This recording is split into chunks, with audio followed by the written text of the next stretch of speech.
Eh bien, chers frères, nous entrons dans la semaine sainte avec le dimanche des rameaux et de la Passion. Nous avons entendu au début de la célébration de la messe l'évangile des rameaux. Jésus est entré dans la ville de Jérusalem sur le dos d'un petit âne avec des manteaux pour tapis, entrant dans cette grande ville de Jérusalem avec ses fortifications fort impressionnantes, entrant dans cette ville pour en prendre possession, lui, le roi des Juifs.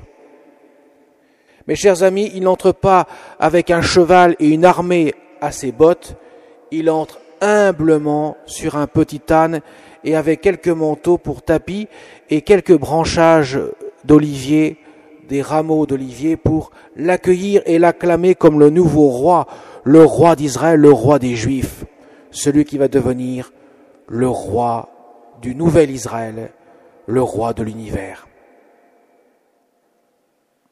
Cette monture révèle l'humilité de ce nouveau roi, qui ne vient pas instaurer un règne à la manière des puissants de ce monde, mais un règne tout à fait différent. Ce règne, il va en prendre possession, pourrait-on dire, 5 jours plus tard.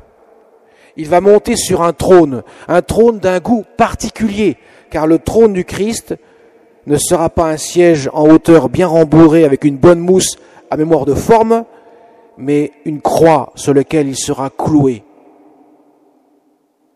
ne faisant plus qu'un avec elle. Et c'est en rendant son esprit, comme nous l'avons entendu dans le livre, dans la lecture de la Passion. Père, entre tes mains, je remets mon esprit. C'est à ce moment-là que le Christ, en expirant sur le bois de la croix, va instaurer son règne. Juste après, le centurion romain va transpercer le cœur de Jésus, d'où va sortir l'eau et le sang. C'est la naissance de l'Église. Le Christ va donner vie à son épouse, la Sainte Église de Dieu. Mes chers amis, ce roi donc entre humblement dans cette ville de Jérusalem, ville de justice et de paix, selon l'étymologie de Jérusalem, Jérus-Salem. Vous allez me dire, mais c'est la guerre depuis 2000 ans. Mais c'est pas ce sens-là que requiert l'interprétation du mot Jérusalem. Jérus, justice, c'est que Jésus va nous rendre justes devant le Père. Il va prendre tous les péchés sur lui. Nous l'avons entendu dans la lecture de la Passion, le Seigneur prend tout sur lui. À l'agonie, il dira cette phrase, cette parole à son Père, « Père, que cette coupe passe loin de moi, cependant non pas ma volonté, mais la tienne. » Car il va prendre tout sur lui.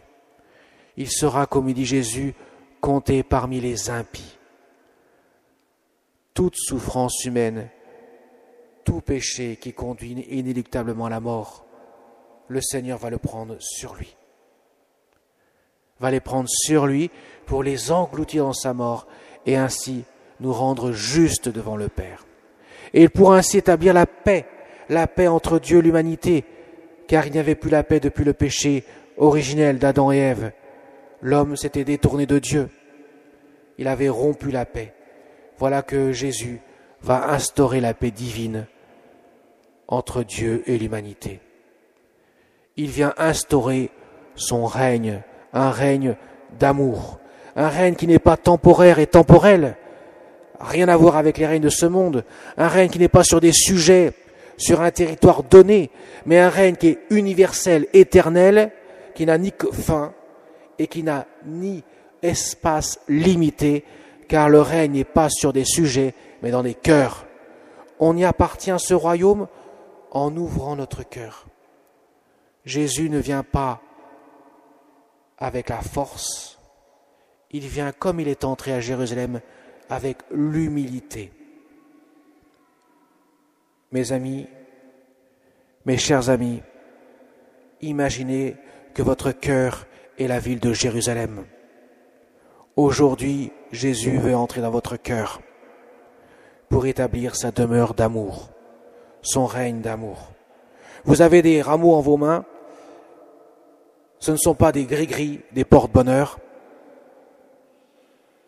Ces rameaux en main, c'est le signe de l'appartenance, de l'acclamation de ce roi que vous voulez qu'il règne en vous, dans votre cœur.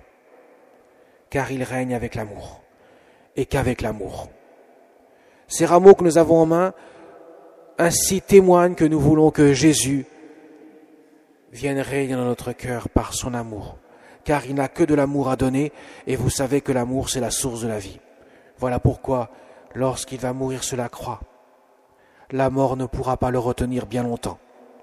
Voilà pourquoi il a osé dire au bon larron qui lui dit « Mais Seigneur, souviens-toi de moi quand tu vas inaugurer ton règne. » Il va dire « Aujourd'hui, pas demain ou après-demain ou dans 20 ans. Aujourd'hui, je te le dis, tu seras avec moi dans le paradis. » On pourrait dire « Ta situation est mal engagée. Sur une croix, ça va être un peu compliqué. » Non, aujourd'hui, car le Christ va instaurer son règne du trône de la croix dans sa mort. Un règne d'amour.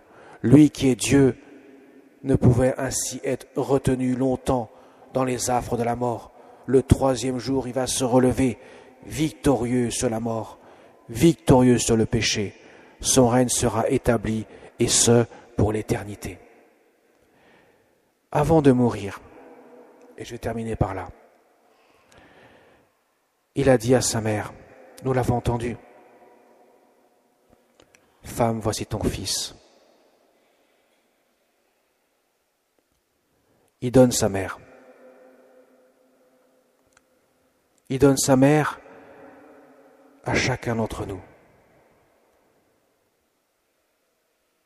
pour que nous puissions l'avoir auprès de nous, que nous puissions lui demander son intercession. De même que Marie a dit oui le jour de l'Annonciation. Elle était notre mère en cela, parce qu'elle permit ainsi l'accomplissement de la mission du Christ.